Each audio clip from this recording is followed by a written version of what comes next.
Everyone, it's your girl 4C Hair Chick here, and I'm going to be your host tonight for our first hair help session. So with me today is our guest, and I'm very excited to have her. Some of you guys may remember we did a profile on her on 4chairchick.com, but her name is Simeko Watkins Hartley, and she is the owner of Miko, New York. She is a certified hair expert, and she's going to be helping to answer your questions today. The way this will work is you leave your questions in the Q&A box. You can also tweet me at 4chairchicks with an S, and I'll answer and pull those questions. The whole goal of us doing this is so that you can have the opportunity to get feedback and answers about your questions from a hair care professional. So before we hop into your questions, I want to hand the mic to Simeko to talk about herself. Just give us, your intro, if you will, and a little background before we get started. Absolutely. Hello, everyone. Again, my name is Simeko Watkins Hartley, and I am the owner of Miko, New York Natural Hair Care Spa and Boutique here in Orange, New Jersey. I wanted to thank Trudy first and foremost for having me. I'm very excited. I think it's an honor to be able to come and share my experience and my knowledge with individuals to help them through their natural hair care journey. So I've been in the natural hair care industry since 1994. So it's been over 19 years, so for a very long time. And I've worked with one of the best natural hair care salons in the country. So I have some great experience. I've worked with a lot of individuals in the industry. And just recently, about 3 or 4 years ago, I moved to Jersey and started my own business. I have 2 licenses. I've studied with a trichologist, and hair is my passion. I knew that this is always what I wanted to do from the time I was a little girl. And so to be here and to be able to teach individuals like yourself is such a privilege, and I'm definitely humbled to be here today. Well, thank you. We're happy to have you. So we have a lot of questions that were emailed, and then we'll have questions that are coming in live. So I want to start off with one of the questions that was emailed. So one of our readers had a question about kinky hair. So she's interested in transitioning to locks, and she wanted to know what your thoughts are on if she did kinky locks kinky extensions and let them grow into locks. Do you recommend that? Okay, well, I guess it depends on the individual and their hair. If your hair is very fine and very fragile, then I would definitely take caution as to starting your locks with added hair, because it can tend to add weight and be very heavy for it. So the key is like the foundation. If your hair is very thick and very healthy, then it may be okay. You just want to make sure that the foundation, so the size parting is going to be very important. Are you there? The size parting is going to be very important because you want to make sure that it can support the added hair as it grows out. And then you also, once the hair really starts to lock, you want to make sure that you are very consistent with keeping it trimmed. Trimming off the added hair as your hair grows out so it doesn't become too heavy and weigh too much and then start to thin your own hair out and break your hair off. Gotcha. Okay, good call. I'm taking notes too, by the way, while we're going through this. Okay, not a problem.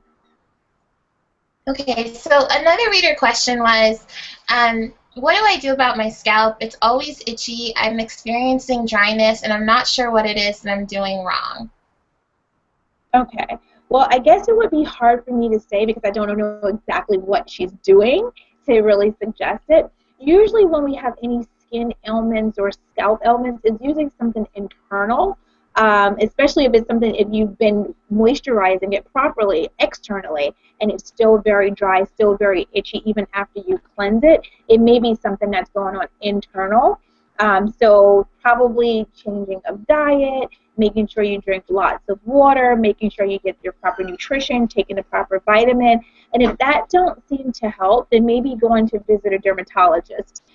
So that she can really get to the bottom of it, especially, again, if she's moisturizing her hair properly and keeping her hair properly moisturized, then it may be something internal. So it's almost like having a rash.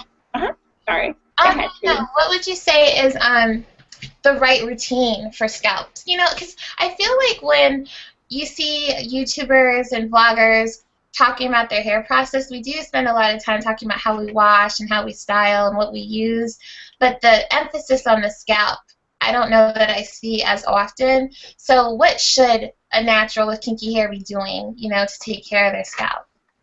Absolutely. That's a very good question because most people don't think of our scalp as an extension of our face, and it is. So it's skin, right? And so just like we would keep our face cleansed and well moisturized, it's the same thing with our scalp. So we want to make sure that our scalp is cleansed, and we want to make sure that our scalp is moisturized because this is where the hair grow out of. So that is pretty much the foundation for healthy hair growth. And so with that said, you have to keep your scalp cleansed.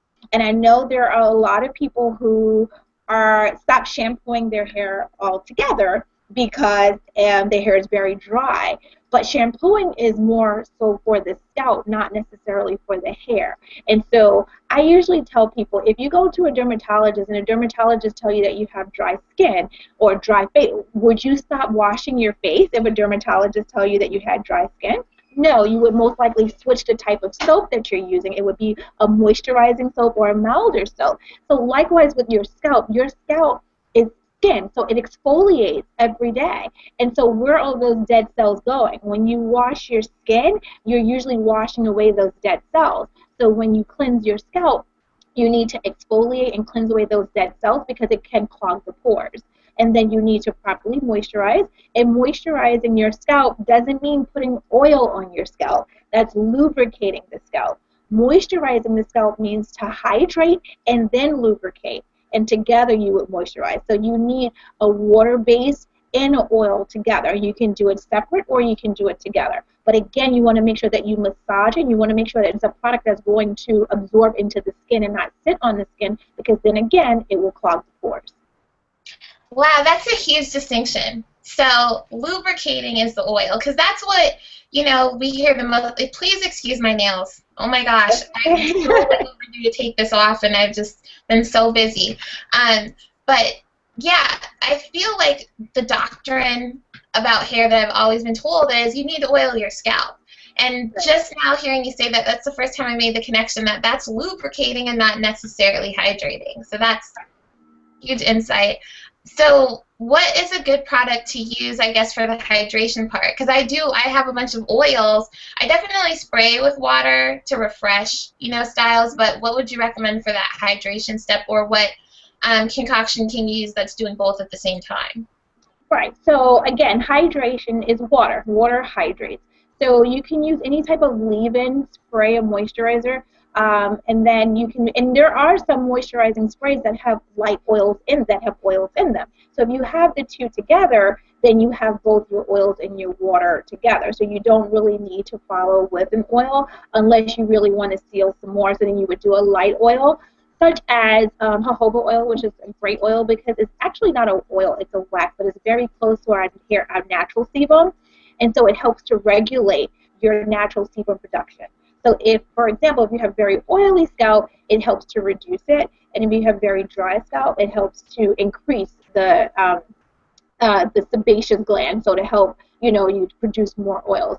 Another really good oil for your scalp that's light would be like sweet almond oil, safflower oil. Those are very light oils. So if you want an oil that is going to lubricate, but it's very light, so it is easily to absorb into your skin, because a lot of people are using castor oil, which is a very thick oil, but usually when they tell you to use it, you have to massage it in. You're just not going to put it on your scalp. You want to make sure you massage it in and work it into the skin to help it to absorb, because again, you don't want anything to sit. Again, think of your scalp as your face. Are you going to just put oil on your face and keep piling it on top of your face? Because what's going to happen? You're going to clog your pores, right? You have to keep those pores clean and open and fresh so that your skin can stay clear. Same thing with your scalp. Gotcha. Well, that's really interesting. I can honestly say personally that I have not had the mentality that my scalp is keen to my face. But when you think about it, it's true, right? You think about the scalp is an extension of your face. Yeah, no, it's spot on, and I mean, it's almost funny to me to think about it, that this whole time I've just been like, oh, like get some oil in here. Good to go. It's because when you think about it like that, you're going to start to care for it a little bit differently, right? Because our face is the first thing that people see. And so, of course, we're very conscious about, what our face looks like and how we cleanse it and how we moisturize it and what we put on it, right? So Exactly. it's the same thing. We should have that same consciousness with our scalp as well. But because the hair covers the scalp and no one really sees it, we don't really, we pay more attention to the hair. Like you said, with the YouTube bloggers, it's more about the hair because that's what you see first. But again, you have to remember that the hair grows out of the scalp. So you really want to make sure that you tend to your scalp and properly cleanse. And again, we don't shampoo our hair every single day, right? Because we don't want to dry our hair out. So then how do you exfoliate your scalp or keep your scalp exfoliated even when you're not, because your skin is still shedding on your scalp, right? So how Right. do you get, so I usually recommend, and this is what I do all the time, I do it to myself and my daughter, is scalp brushing. I know it sounds a little crazy, and you're like, what is that? It's actually taking a toothbrush and brushing your scalp with it. And it's really, really great because one, it helps with exfoliation, so any dead cells that are there, you're lifting it up with a toothbrush. It helps to stimulate. You remember that old saying when they said if you brush your hair 100 strands a day, it makes your hair grow?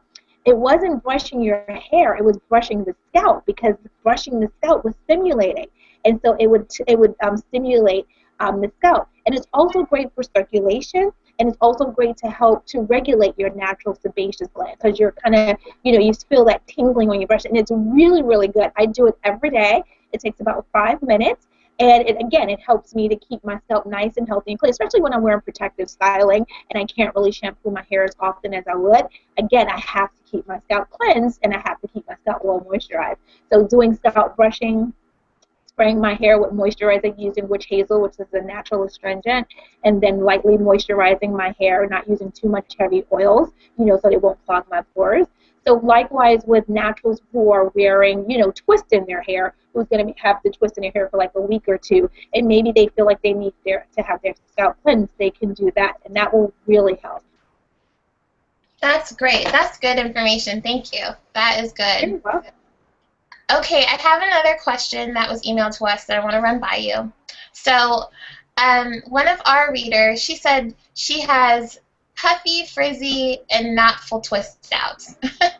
And she's really just trying to find a solution for a defined twist out. Her hair is very cottony as far as the texture, she said, and she's just stuck on how can she get a defined twist out.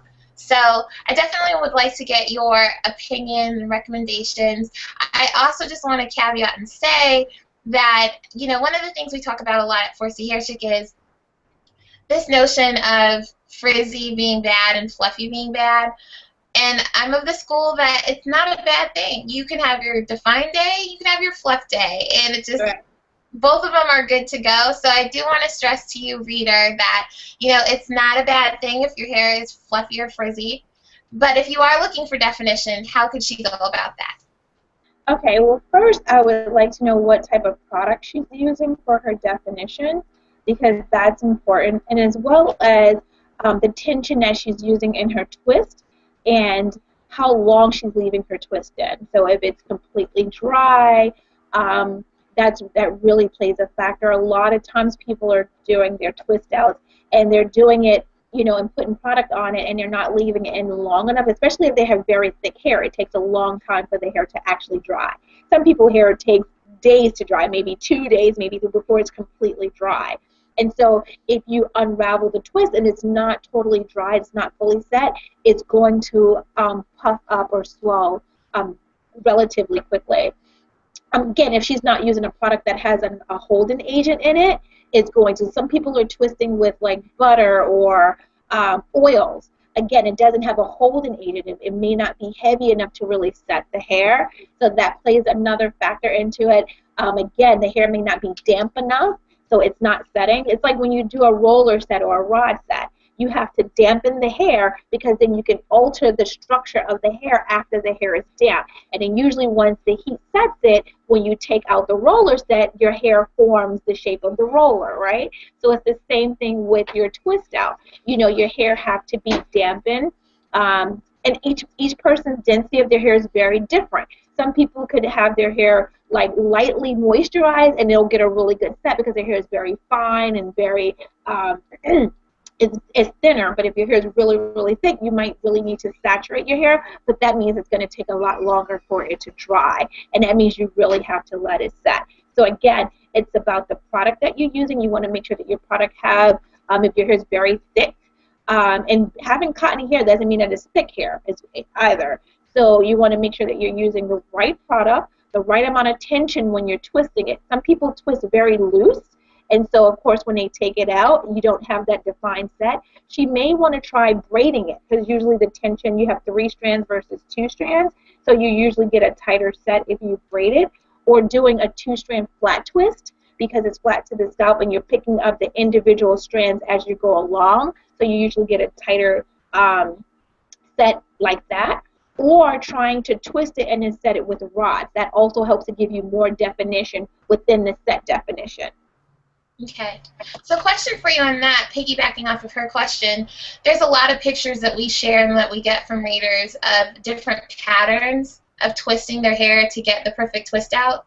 So right. One of the more popular ones I've seen a lot more of lately is it's essentially like a circle of twists, you know, going all the way around their head. So they right, the 2-strand flat twist, yes. Yeah. Mm-hmm. Do you have any thoughts on the pattern that helps to produce a successful twist out? It's not so much the pattern. Again, the pattern is laid so that once you take it out, the hair falls in that direction. So, for example, if you wanted like a side part, if you wanted a part, then you would braid, you would twist it going towards the side that you want it to fall. And again, if it's going around in a circle, usually when they take it out, the hair is coming all the way around, like in the face, you know, all the way around the head. Or you see if they have a side part, they usually part it right there and then twist it in the direction they want the hair to fall.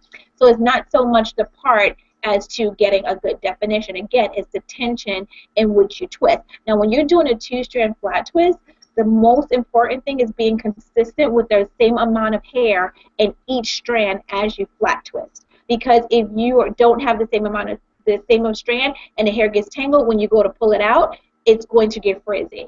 So you want to make sure, again, that you're consistent with the same amount of hair in the strand of the 2-strand flat twist as you go from start to finish. Does that make sense?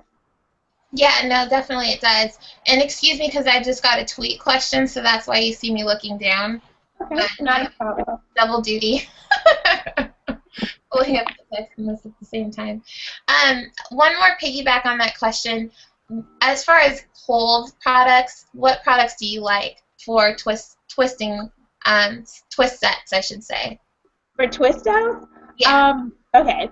Well, I love Jane Carter product, her curl defining cream and her wrap and roll. Like those two together, it's like the perfect combination. And I've heard people say, oh, I've tried it and I don't really like it. A lot of times it's not necessarily the product, it's that people don't really know how to use the product properly. And so with that, they don't get the results that they're looking for. I would say with that product, usually I take the wrap and roll, which is excellent for helping to seal the cuticle, and it really helps to define the curl initially. And then you take the curl defining cream, and then you set it with that and twist it, and then you let it set. You can do that on wet or dry hair. Okay. We had a question that just came in from Frotastic. Hi there, my hair takes a while to absorb water, but once it does, it takes forever to dry and is very prone to moisture overload. Am I high or low porosity?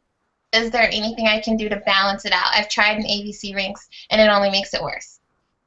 Okay, so let me just read that. One of us said, my hair takes a while to absorb water, but once it does, it takes forever to dry. Okay, and then it's prone to moisture overload. Okay, what does she mean by moisture overload?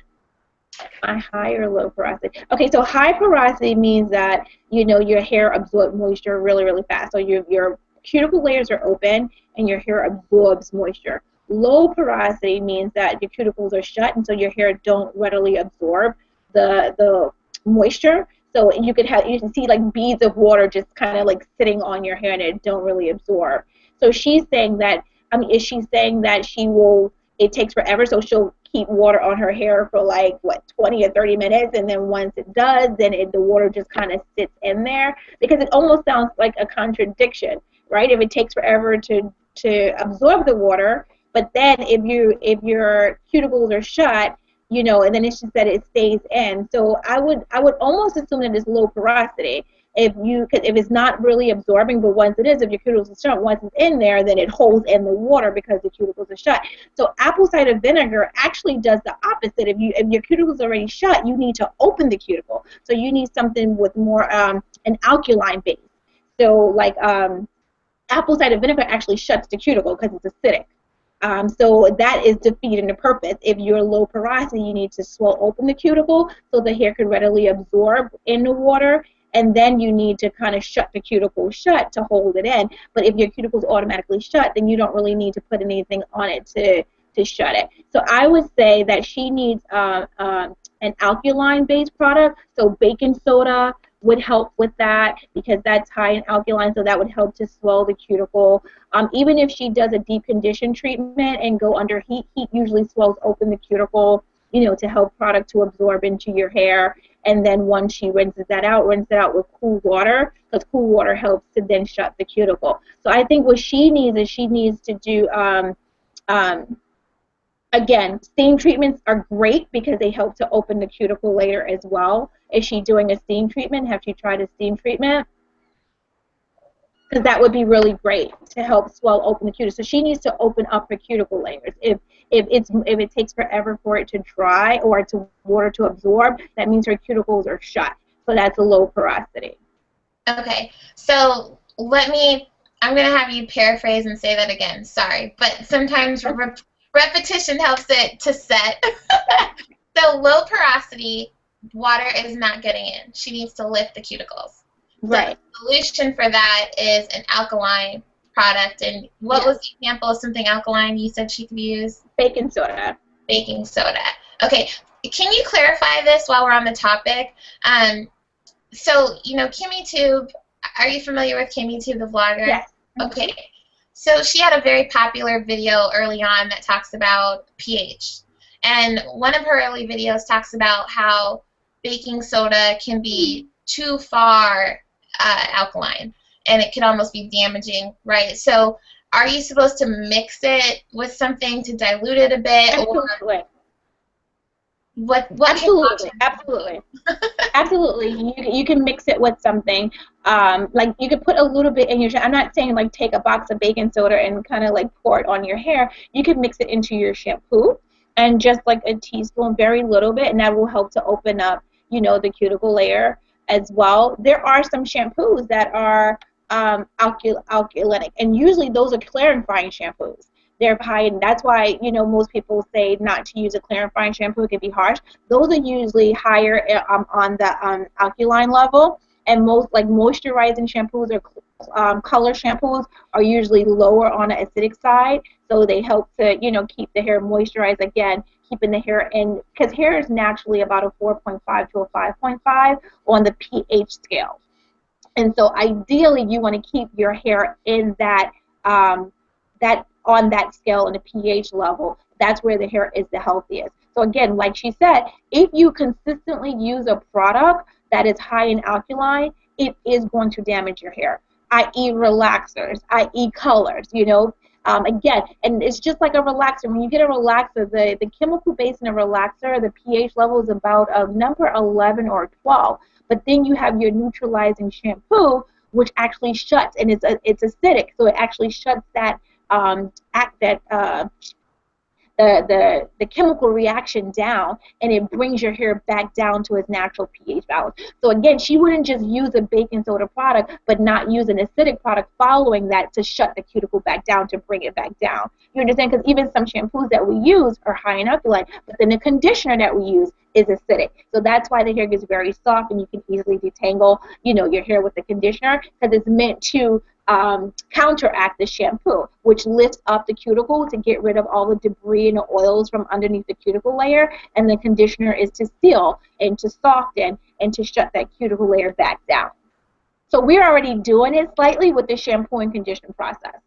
Gotcha. Okay. Great. That was good information. There's another question from Shay. Um, when washing my hair, I hear it's a good idea to use cold water as a final rinse. Since doing this closes the cuticle, when should I apply the deep conditioner or leave-in? It seems since the cuticle is closed, the conditioner is not being absorbed. That is a great question, Shay. Absolutely. So I get this all the time where people are shampooing and they're deep conditioning, or they're doing a regular conditioner and then a deep conditioner, and or they're leaving out the deep condition part of the hair. So now there's a reason you have deep conditioning, you have regular conditioner, and they're designed for two reasons. Deep conditioners are designed to penetrate. So it's designed to, again, swell open the cuticle, to get in, to work on the hair from the inside. And then a regular instant conditioner is designed to seal the cuticle shut. So there you go. You would do a deep condition prior to an instant conditioner, because if you put the instant conditioner on, you're sealing the cuticle shut. And if you put a deep conditioner on afterwards, it's not really going to penetrate as often. It's just like when you do a rinse, you would not put a conditioner on your hair before you do a rinse. Why is that? Because when you put the conditioner on, the conditioner coats the hair, so the rinse won't take, right? Or a henna won't take. When you do a henna, you won't put that. You would do shampoo and then you would do the henna and then you would do an instant conditioner. So it's likewise with the deep conditioner. You would do a shampoo, a deep condition, and then an instant conditioner after that to shut the cuticle down. So you're going to open the cuticle, get the product in with the deep conditioning, you're going to rinse that out, and then you're going to put a regular instant conditioner, and after the instant conditioner, you're going to rinse it out with cool water, and that helps to seal the cuticle shut even further. Good deal. Okay, so on the visual, we're losing just a little bit of you. We're seeing you from the eyes up. Oh, sorry. That's better? Yes, now we can pull up back. Hey! I'm sorry. No worries. Oh, actually, it looks like Frotastic answered one of the questions you asked her. Okay, thank you. By moisture overload, meant hair stretches and stretches and stretches and does not bounce back. So it's original curl pattern, to its original curl pattern. Wow. Okay, so with that said, is she putting too much product on her hair? So if she realizes that, then she would have to use less product on her hair. Because if it's moisture, that means she's putting product and product and product, so it's stretching and stretching, and it doesn't bounce back. I would love to have a conversation with her, because it's really hard to kind of, really help her with what's happening unless I could get more detail, because really, how much product are you actually putting onto your hair at one particular time where it's stretching and stretching and stretching and not bouncing back? Is it during the shampoo process, where she's putting leave-in conditioner and then putting on sealing it with oil? Is that where the moisture overload is coming, or is it during her daily maintenance regimen? So it's really hard to kind of get into it unless I can really speak to her directly. Well, I know. So I should bring up actually that you do consulting, one-on-one coaching with naturals. Yes. How much is it for a session? It's $25 per half an hour. So it really depends. You generally don't go more than an hour, but it really depends on how much questions the individual have. Again, how much they want to know. So they get to regulate how much time. So it's generally for about a half an hour to an hour. Gotcha. Okay. Well, Frotastic, if you want to email us at hairhelp@4chairchick.com, and I can connect you to Simeko, and you can see about setting up a call. It's a really good deal, you guys, for those of you who need some one-on-one attention with your hair, because think about it, if you go to a doctor, a dermatologist, you're paying well over $25 to meet with them. Absolutely. So it's a good spend if you can just get some quality time with somebody certified, right, who has more than just knowledge. They have studied this and this is their background. It's great and very helpful. And I personally can attest to the fact that Simeko is incredibly knowledgeable, what you're seeing here. So feel free to email her or email us and I can direct you to her. Or you can also just contact her via her Facebook page, right, through Simeko New York on Facebook. Mm-hmm. Yeah. Absolutely. Okay. Cool. So here's another question. Medicated shampoos. How do you know if you need a medicated shampoo?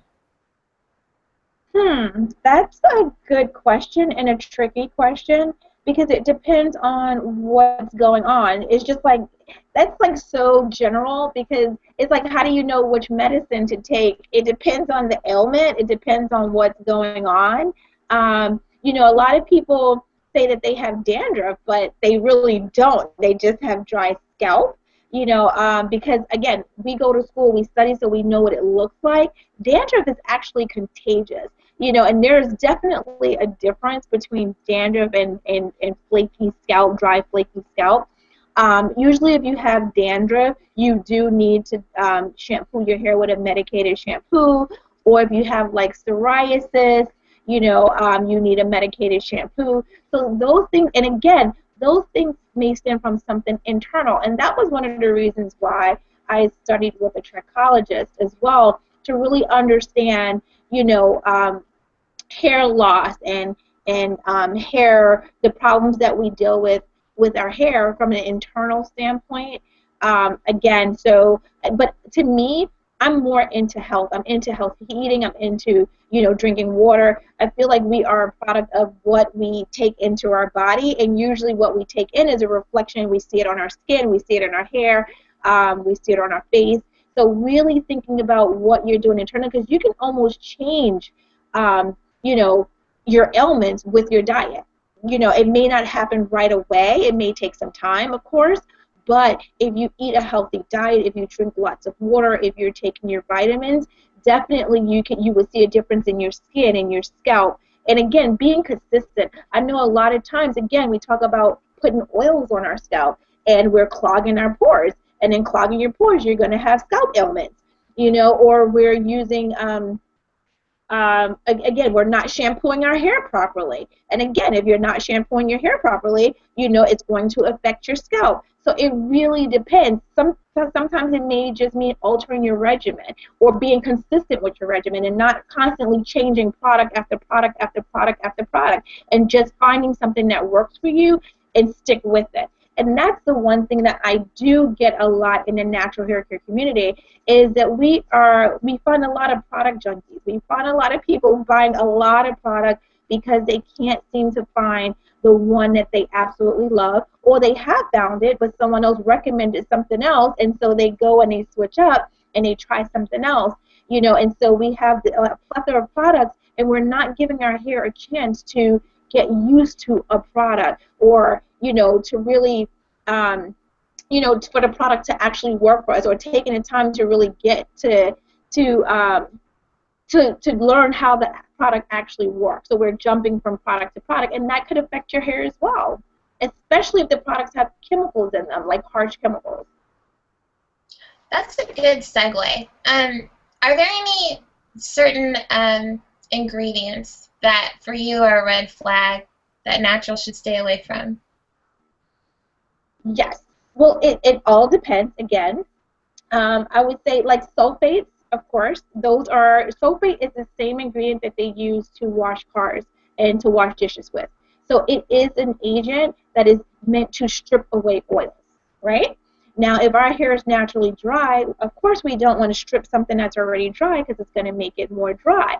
But if you're someone that uses lots and lots of product on your hair, you actually need a clarifying shampoo with sulfates in it to really help the buildup, right? So it does have its purpose, but you wouldn't use it every single day on your hair. It would only be to get rid of the buildup. So if your hair is very, very oily, or you tend to put lots and lots of product on your hair, or you haven't shampooed your hair for 2 or 3 months, and you've been moisturizing and spraying your hair, when you take that out, you really need to get rid of that buildup. So I would say if you have to use a shampoo with sulfate in it, you definitely want to follow up with a moisturizing shampoo, and then you want to make sure you do a deep condition treatment, because sulfate does have its place if your hair is very oily. Because if you do a moisturizing shampoo, the agent in it is not strong enough to really get rid of all those heavy oils on your hair, and then you would have product buildup on your hair, and then your hair is not going to respond and react properly when you put product on. It's going to be weighed down, so again, it's going to clog the pores. So again, it does. And then you hear about petroleum jelly and mineral oil, and certain products. Again, they're very heavy. it's almost like putting plastic on over your scalp. And they used to use it as a base for a relaxer, right? They used to base your scalp with it because it was supposed to be a protective coating. So could you imagine putting a product like that on your scalp every single day? You're building and building and building. It's not really absorbing. It's sitting there, so it's going to clog the pores. You want to use oils that are going to absorb into the skin. Because if they absorb into the skin, then that means that it's going to get into your bloodstream, right? And if it's something that's natural and it's healthy and it gets into your bloodstream, guess what happens? It's going to feed the follicle, so it's going to affect your hair from the inside out, right? So that's why I usually tell people try to stick to products that are as healthy as possible or with natural ingredients. Especially you want to see those things towards the beginning of your ingredient list. You know, like for example, if you go to a beauty supply store and it says olive oil on the front of the bottle, right? So you're like, okay, this is great. I know olive oil is a great product, is a great ingredient. But then when you look over at the back, olive oil is one of the last ingredients on there.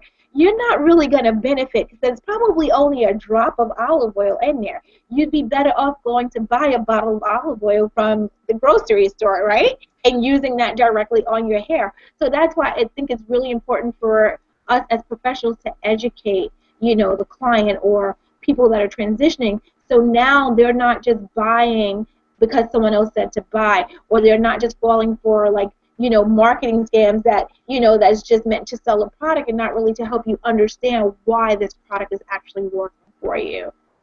Right. That might be a whole other conversation, but it does beg the question, why are the companies putting these products or putting these ingredients in their products if that's the side effect?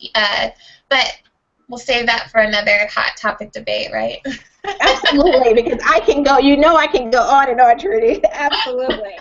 I don't want to put anyone on the spot.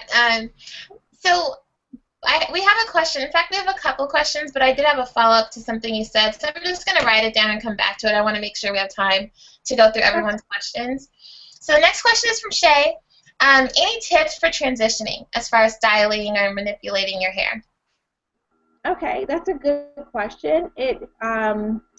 So in terms of styling, when you're transitioning, you have two of the most fragile hair types. You have the relaxer on the end, which is fragile, and then you have the roots, which is growing out. And so the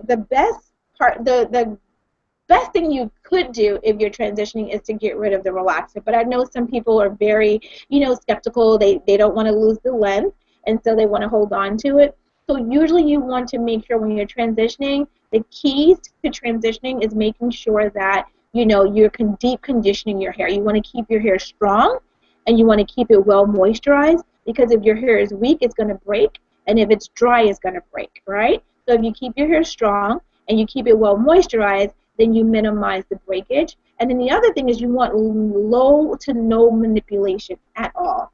Again, you have that line of demarcation. The ends are very weak. They're very prone to breaking. So if you're leaving your hair alone and then you're moisturizing it and you're deep conditioning it, that is the best way to transition so that you have less breakage. Now, I'm not telling you that your hair is not going to totally break, because you will lose some hair. The hair will break off. But you can minimize it by deep conditioning, by low maintenance styles, and keeping your hair well moisturized. And you definitely need to do protein treatments. I would say once every 6 to 8 weeks. You have to be very careful with protein, because if you put too much protein on your hair, it can make your hair hard, and you could have the adverse effect. Your hair could end up breaking off. So you will definitely want to be careful with that. So that's the best way. And if you're wearing your hair out, let's say you don't want to wear a protective style, you want to wear your own hair out, then you want to wear a style that's going to keep the two textures very similar. So either doing twist outs or rod sets, they generally last for about a week or two. So those are low manipulation styles, because it allows you a chance to leave your hair alone for those 2 weeks while you have the set in your hair. I would stay away from heat. Heat is not your friend as you're transitioning. Again, the ends of your hair is already relaxed. You don't want to keep flat ironing your hair because it will break off. And again, if you use too much heat on the roots, then you end up losing your natural hair texture at the root, especially if you keep flat ironing it too often, and that would defeat the purpose of transitioning as well. So the best thing to do would be styles where you're kind of setting your hair or putting texture into the hair, or doing protective styles like braids or twists or cornrows or weaves. But again, if you're going to use protective styles that have added hair, please, please, please be very careful and very conscious as to how it's put in. Because again, you will be defeating the purpose if you're putting braids in that are too tight and you take them out and you have no hair, right? So you want to be good. You want to be very conscious about that, and be conscious about who you're allowing to do your hair. You want to make sure that they care about your hair, and not just putting braids into your hair. So not taking a small strand of hair and adding a whole bunch of hair onto your hair, and it's stressing your hair out, because then you could suffer from traction alopecia. And again, that would defeat the whole purpose of going natural, so that you can have healthy, beautiful hair. Amen. I mean, you covered it with that, so amen to that. We have another question, and forgive me if I pronounce your name wrong. Almidi. I'm pronouncing it wrong. I know I am. I'm just gonna go with Miss Adams. Adams, yes. And help me out if you can send the phonetic pronunciation. I will work on that. What advice do you have to help my hair grow? My hair grows pretty fast, but I would like for it to get longer. Are there any products or regimens that you recommend? Also, how do you feel about Hairfinity? Okay, so your hair grows pretty fast already, but you want it to grow longer. So my advice is to just be patient. It's growing, and it's growing at a fast rate, so it will get to the length that you want it to. You just have to be patient. So their hair has a cycle. There's the growing cycle, there's the falling out cycle, and there's the resting cycle. 80% of your hair is growing at one time, 10% is falling out, and then it rests. So everybody's cycle is different. Everybody's hair grows at different rates. That's something that's biological. It's internal. So there's nothing, that I could say, for you to do to make it grow faster. That's all on your biological, your biological clock. In terms of the hair vitamins, I think having a healthy diet is most important, because you're going to get all the nutrition, everything you need in the foods that you eat. But if you're very busy and you don't get to eat a proper, well-balanced meal, then you do want to take a supplement to ensure that your body's getting what it needs. And I usually tell this to clients all the time. Your body has major organs that need to function. And so when you take in nutrition, your body cares nothing about how your hair looks, how well your hair looks, how your hair grows out. Your body wants to survive. So all of your major organs are going to take what they need first, right? And then whatever's left over is going to every place else, i.e. your hair, your skin, your nails.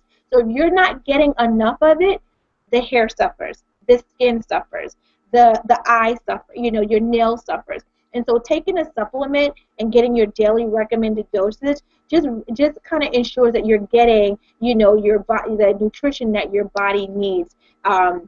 And so that all your major organs plus your hair. And your hair is the fastest growing cell in your body.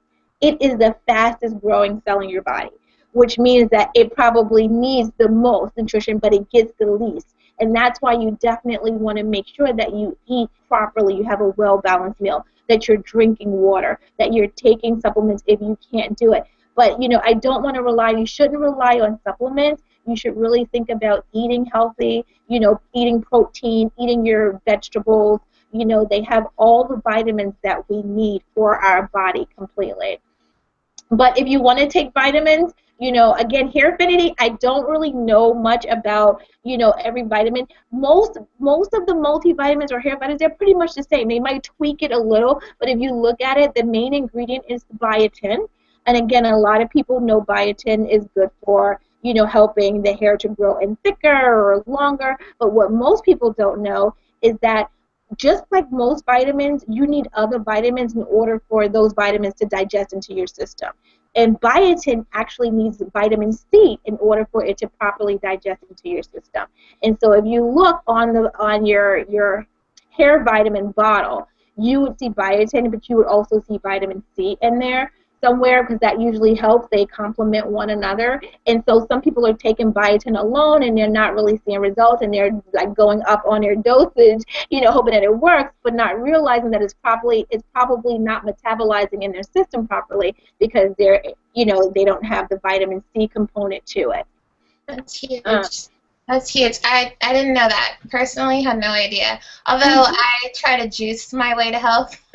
Oh, absolutely. I'm with you, Trudy. Juicing and eating healthy and drinking water is key. And most people don't realize it. And I didn't realize it either. I had to learn, a lot of my journey was learning the hard way, going through, situations in terms of my health, in terms of my hair. I am just so thankful that I have hair on my head, because I really shouldn't have hair on my head right now. Like, I should be bald. Seriously.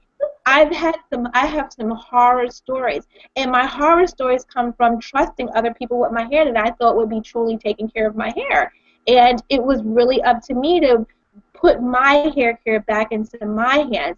And that's why I had vowed to be that stylist, to educate my client. So it's great that you come to me, for me to do your hair and help you feel beautiful, but my job don't begin there. My job begins with educating individuals like yourself, how to properly take care of your hair, helping you, guide you into how to properly, take care of your hair. Because if I don't, then my job is in vain. Because if I make you look beautiful and you know nothing to do when you get home, then what is the purpose of you coming to me and I don't help you or teach you how to properly maintain your hair, right? I mean, that's a really genuine viewpoint for you to hold, because truthfully, if we can't do our hair, that could just basically be job security, right? We keep coming back. But the fact that you care about having, I know a lot of times, people talk about stylists that have growing hands that can really help you grow your hair, and that's what you do. You help your clients grow their hair, and I think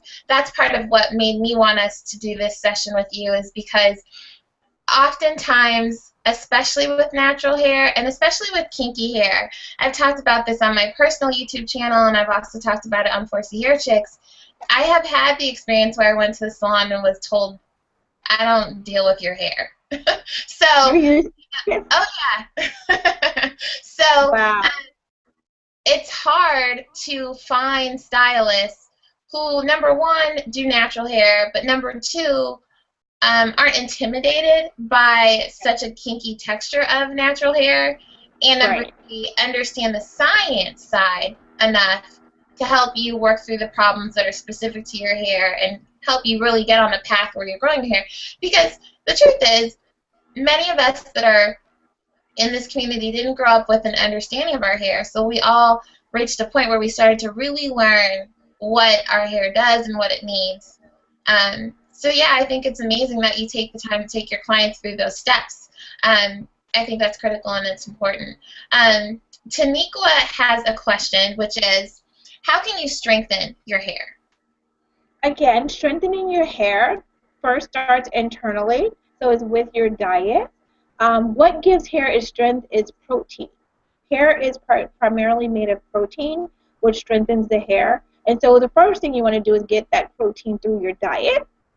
Again, hair growth is cellular, so any type of vitamin, any type of protein, any type of omega or oil, you want to get it into your diet because it's going to feed the follicle for which the hair grows out of, so the hair will grow out strong.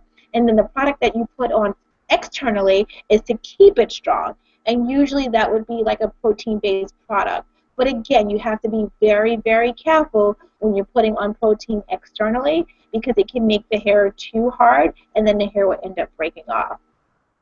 Gotcha. I'm going to switch back to email, and we're coming up. We have about 10 minutes left, so I'm going to try to squeeze in a couple.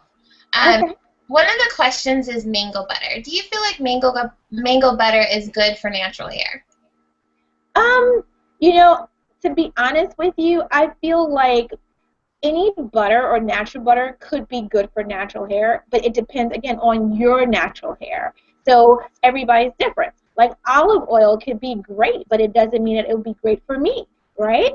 Or shea butter is great for some people, but it's not good for other people. So ideally, the key is understanding your hair and what your hair needs, what your hair need is, and then again, determining what works best for you. So it really doesn't matter what I think in terms of mango butter. It does mango butter work for you as an individual? Because it could work great for me, and even if our hair looks totally the same, our body chemistry is totally different. So what my hair needs, or my balance, my protein moisture balance, will be totally different from yours. And so it's the same thing again with diet. We could be the same exact size, but our diet may not work the same. I might need certain foods or certain nutrition for me as an individual, just like you might need something different. And so again, understanding what you need will help you to make the best decision in terms of product. So again, what's your hair like? How does your hair respond and react? And then again, when you go buy these products, please, please, please read your products. Understand the ingredients that are in your product and what's the benefit of it, and where those ingredients fall on the ingredient list. Because again, if it says mango butter on the front, but you turn it in the back and you see petroleum jelly, as one of the first ingredients and mango butter as the last ingredient, you're not really going to benefit from the properties of the mango butter. So that's going to be, really key, and that's gonna really help you again. And the one thing that I wanted to piggyback on you, Trudy, is yes, I help people's hair grow, but first, before I can do that, I have to help individuals learn to embrace what they've been blessed with. Like our attitudes about our hair have to change first. If it doesn't change, I don't care what I say, what I do, there's going to be that roadblock into really maximizing your potential to healthy hair. Because you have to love your hair.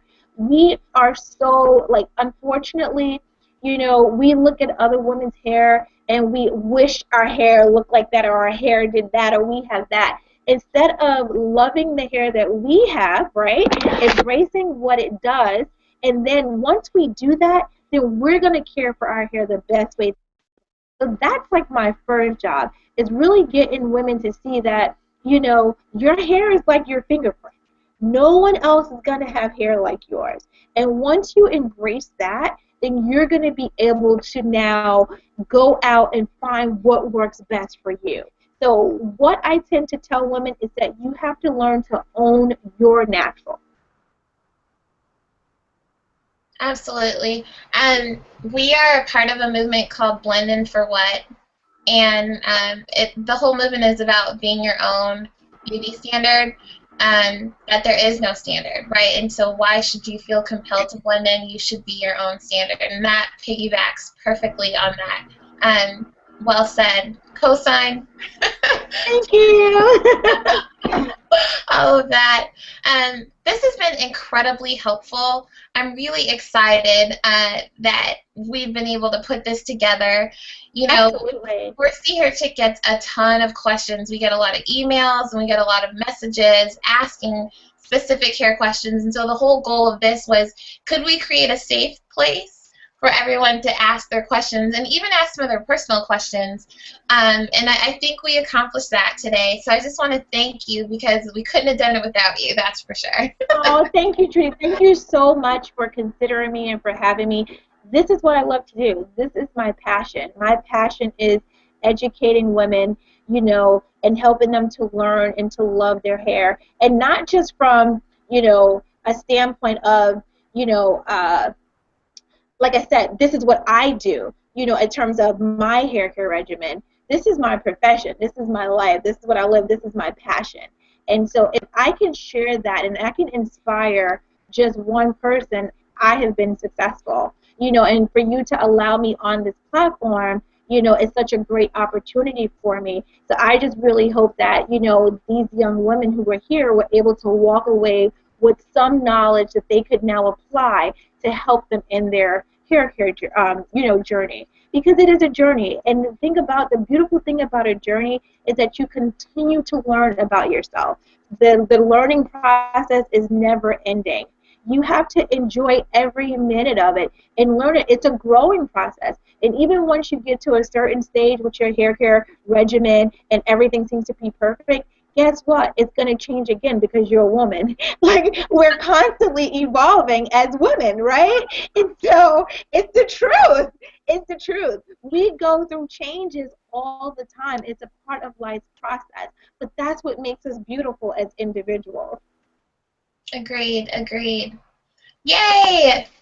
Thank you so much. It was awesome having you. I will make sure that in our recap we have your links so that folks can connect with you offline. But thanks again, and to everybody who joined us, thank you for being a part of our first Hair Help session. We will catch you on the next one. Have a good night. Bye-bye. Bye-bye, everybody. Thank you, Trudy. Thank you.